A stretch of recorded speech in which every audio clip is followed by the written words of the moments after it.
வணக்கம். இப்ப நம்ம 8ஆம் வகுப்பு தமிழ்ல 4ஆம் இயலுக்குரிய இலக்கணம் பார்க்கலாம். நான்காம் இயல் இலக்கம் என்னன்னு பாத்தீங்கன்னா எச்சம். ரொம்ப சிம்பிள் தான். இப்ப படித்த, படித்து, படித்தான் இந்த சொற்களை நம்ம பார்த்தோம் அப்படின்னா, இப்ப படித்த, படித்து அப்படின்னு சொல்லும் பொழுது அந்த சொல்லுல எந்த ஒரு பொருளுமே முற்று பெறல. இதே படித்தான் அப்படின்னா அவன் படித்தான் அப்படின்னு பொருள் என்ன பண்ணுது, முற்று பெறுது. அதனால அது நம்ம என்னன்னு சொல்லுவோம்னா வினைமுற்று அப்படின்னு சொல்லுவோம். இதுவே படித்த, படித்துனா அது பக்கத்துல எதையாவது போட்டாதான் படித்த மாணவி, படித்த பையன், இல்ல படித்த மாணவன், அந்த மாதிரி படித்து வந்தான். அது பக்கத்துல ஒரு வார்த்தையை போட்டாதான், சொல்ல போட்டாதான் அது முற்று பெறும்.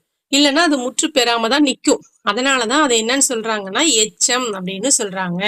அப்ப ஒரு பொருள் முற்று பெறாமல் எஞ்சி நிற்கும் சொல்லுக்கு பேருதான் எச்சம் அப்படின்னு பேரு. இந்த எச்சத்தை ரெண்டா பிரிக்கிறாங்க. ஒண்ணு பெயரெச்சம், இன்னொன்னு வினையெச்சம். அந்த எச்சம் ஒரு பெயரை கொண்டு முடிஞ்சதுன்னா பெயரெச்சம். அந்த எச்சம் ஒரு வினை செயலை கொண்டு முடிஞ்சது அப்படின்னா அது வினையெச்சம்.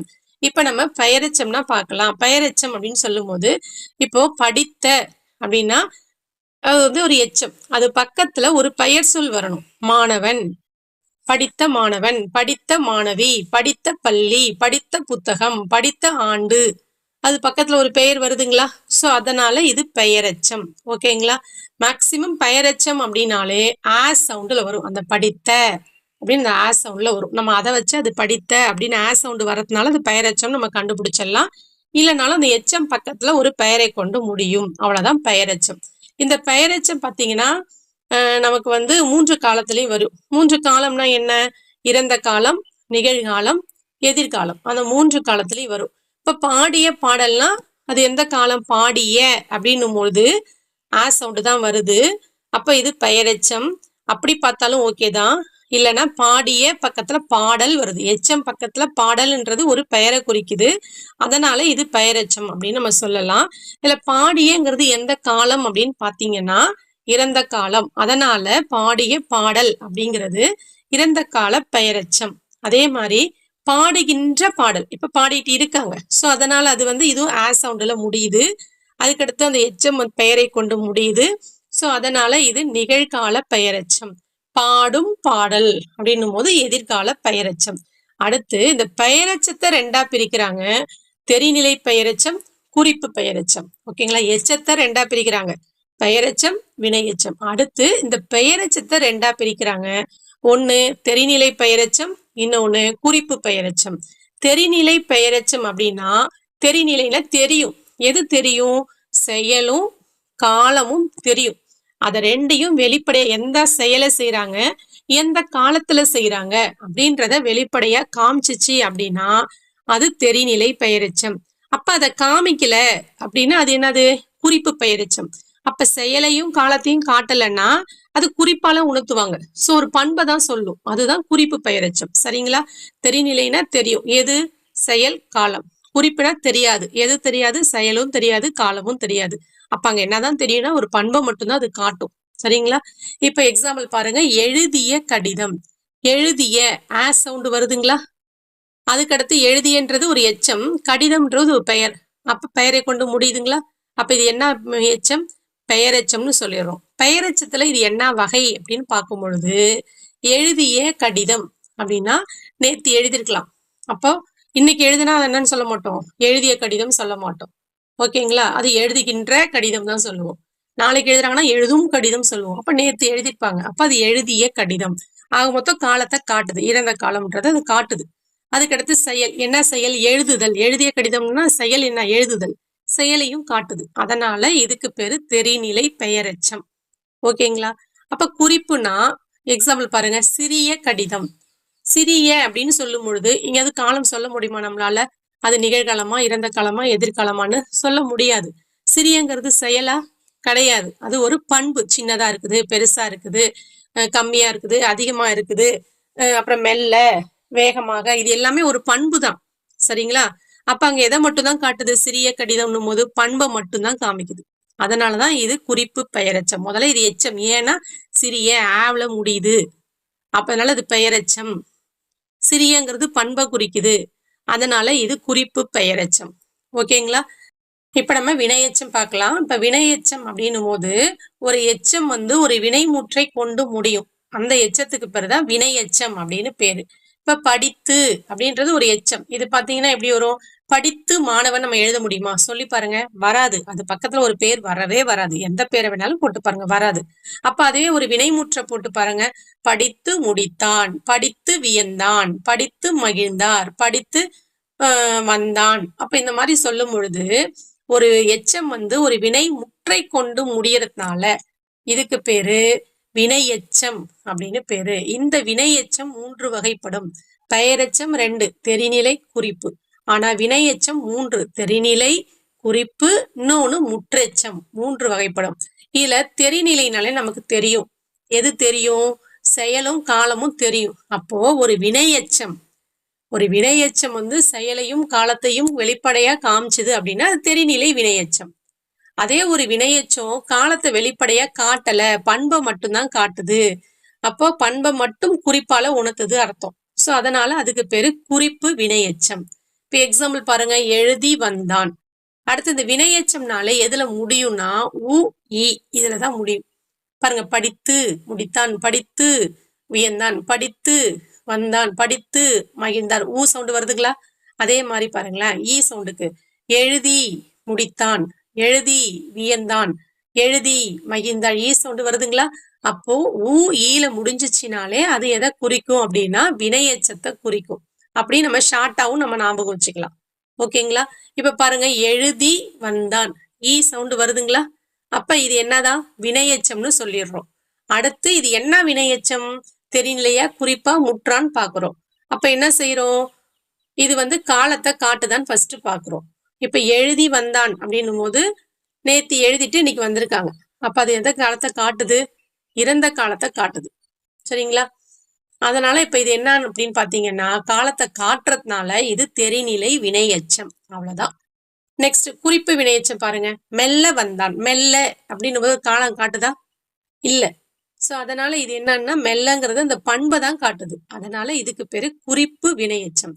செயலையும் காலத்தையும் வெளிப்படையாக காட்டுற வினையெச்சத்துக்கு பேரு தெரிநிலை வினையெச்சம். காலத்தை காட்டாம பண்பை மட்டும் காட்டுற வினையெச்சத்துக்கு பேரு குறிப்பு வினையெச்சம். ஓகேங்களா? அடுத்து முற்றெச்சம் அப்படின்னு பாத்தீங்கன்னா, இப்ப வள்ளி படித்தனல். படித்தனல் அப்படிங்கிறது என்னன்னு பாத்தீங்கன்னா அது ஒரு வினை முற்றுதான். அது என்ன பொருளை தருது அப்படின்னு பாத்தீங்கன்னா படித்தால், வள்ளி படித்தால்ன்றதுதான் இங்க என்னவா பயன்படுத்துறாங்கன்னா வள்ளி படித்தனல் அப்படின்னு சொல்றாங்க. அப்ப அந்த படித்தனல் அப்படின்ற சொல்லு பாத்தீங்கன்னா படித்தால் அப்படின்ற ஒரு வினை முற்று பொருளை தான் தருது. சோ அப்ப இங்க பாத்தீங்கன்னா வள்ளி படித்தனல் மகிழ்ந்தாள். அப்ப அந்த படித்தனல்ன்றதும் வினைமுற்றுதான், மகிழ்ந்தாள்ன்றதும் வினைமுற்றுதான். ஆனா இந்த ஃபர்ஸ்ட் இருக்கிற அந்த படித்தனல் அப்படின்ற அந்த வினைமுற்று என்ன பண்ணுது அப்படின்னு பாத்தீங்கன்னா எச்ச பொருளை தந்து மகிழ்ந்தாள் அப்படின்ற இன்னொரு வினைமுற்றை கொண்டு முடியுது. புரியுதுங்களா?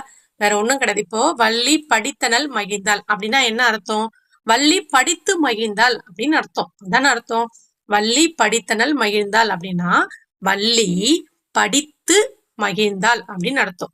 இப்போ இந்த மகிழ்ந்தாள் என்றதும் வினைமுற்றுதான், அந்த படித்தனல் அப்படிங்கிறதும் வினைமுற்றுதான். ஆனா அந்த படித்தனல் என்ற வினைமுற்று படித்து அப்படின்னு மாறுதுங்களா? அப்ப படித்துன்னும் போது என்னவா மாறுது? வினை எச்சமா மாறுது. அவ்வளவுதான். ஒரு வினைமுற்று, படித்தனல்ன்றது ஒரு வினைமுற்றுதான். ஆனா அது இங்க என்ன மீனிங்க கொடுக்குதுன்னா ஒரு எச்சமா மாறுது. அப்பதான் அது பொருள் தருது. அவ்வளவுதான். ஒரு வினைமுற்று எச்ச பொருள் தந்து மற்றொரு வினைமுற்றை கொண்டு முடியறதுக்கு பேரு முற்றெச்சம். அவ்வளவுதான். வள்ளி படித்தனல் மகிழ்ந்தாள். படித்தனல் நனல், நனல்ன்ற வேர்டு கண்டிப்பா வரும். அதை வச்சா நம்ம கண்டுபிடிச்சிடலாம் அது முற்றெச்சம்னு. அந்த நனலோட முடிஞ்சிடக்கூடாது. அந்த நனல் பக்கத்துல கண்டிப்பா ஒரு வினைமுற்று வரும். இப்ப உங்களுக்கு எக்ஸாம்ல வள்ளி படித்தனல் அப்படின்னு கொடுத்தாங்கன்னா இது முற்றெச்சம் கிடையாது. சரிங்களா? வள்ளி படித்தனல் பக்கத்துல கண்டிப்பா இன்னும் ஒரு வினைமுற்று வரணும். அந்த படித்தனல் வள்ளி கூட வராம இருக்கலாம். ஆனா படித்தனல் பக்கத்துல ஒரு வினைமுற்று வரணும். ஒரு வினைமுற்று வந்துச்சுனாதான் அது முற்றெச்சம். ரெண்டுமே வினைமுற்றா இருக்கும். படித்தனல்ன்றது வினைமுற்று, மகிழ்ந்தால்ன்றது வினைமுற்று. ஆனா இதுக்கு மீனிங் பார்க்கும்போது இந்த படித்தனல் என்ற வினைமுற்று எந்த மீனிங்கை கொடுக்கும் அப்படின்னா எந்த அர்த்தத்தை கொடுக்கும்னா படித்துங்கிற ஒரு வினையெச்ச பொருளை தரும்.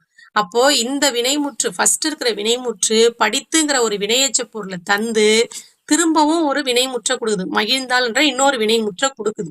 அவ்வளவுதான். ஒரு வினைமுற்று எச்சப்பொருளை தந்து மற்றொரு வினைமுற்றை கொண்டு முடியுது. இதுக்கு பேரு முற்றெச்சம். இவ்வளவுதான்.